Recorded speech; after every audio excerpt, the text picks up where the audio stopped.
Hey guys, welcome back to this channel. In this video, I'll be showing you guys how you can change your profile picture pose on Roblox. So go to avatar here. I'm just going to change my avatar real quick to the one I want. I want this one. This is like my main avatar that I really like. And then I'm just going to go to my profile picture here.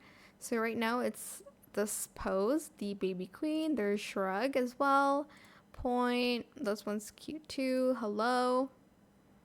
Stadium and secret handshake. It's okay.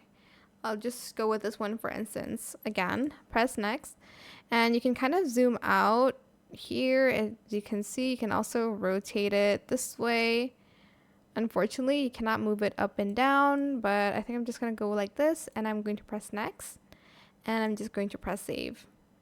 And that's my new avatar pose. I hope this tutorial was helpful for you guys. Don't forget to like, comment, share, and also subscribe to this channel if you haven't done that already.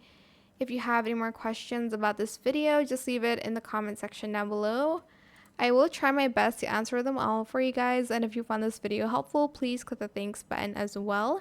That is it. Thank you so much for watching. Bye.